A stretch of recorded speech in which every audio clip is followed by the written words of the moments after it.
It is well. It is well. I understand. There are days like that where, like the book title by Chinua Achebe, things will tend to fall apart. But when you remember Colossians, if you go to Colossians chapter 1 verse 16, Colossians chapter 1 verse 16 says, He is before all things, and in Him all things are held together. So you may want to just write that scripture down. I know it's not part of what we are learning today, but it may be good for you to write that down and keep that together. That He is before all things. Hallelujah.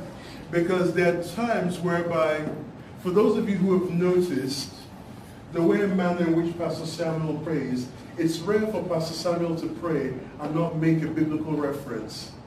Why? Your words, no matter how eloquent you are, cannot move God the way His word will move. And so a believer, a Christian, who has become a custodian of God's power, will pray and make biblical references, reminding God of His word. Even the devil knows the power of the word, so he said, look, it is written. Well, thank God Jesus was always ahead. Yeah. So that scripture says, God is before all things, and in Him, someone say in Him, all things are held together. That means that God is a super glue that can keep your day together even when it seems like it's about to fall apart. So God may not necessarily stop the storm, but He gives you greater grace to endure the storm.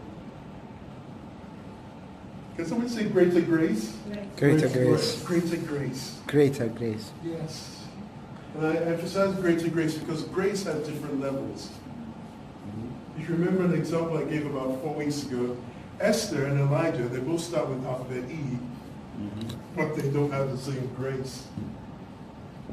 Now, the grace that Jesus died on the cross, we all have grace, yes. But of course, the word in English, grace, is so limited. Grace also can refer to strength. So that's why Peter will walk into a room and he'll say, grace be multiplied unto you. That's his way of greeting. Meaning that, okay, the level of grace at which I met you when I walked into the room may not be multiplied because there is a greater level in grace to go to.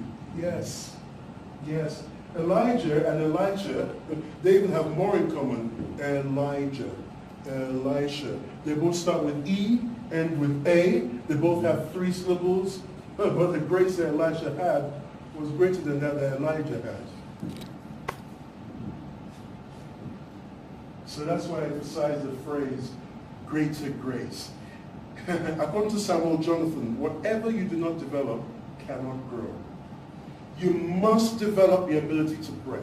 You can't remain at the same level. Somebody may say, well, Samuel, I'm sorry, I wasn't born to pray aloud. And I'll tell you, you cannot change how you were born, but you can change how you perform.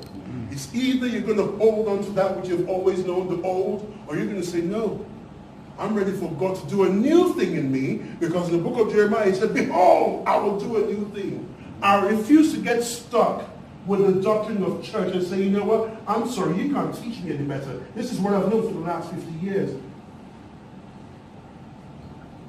You've got to be willing to embrace new.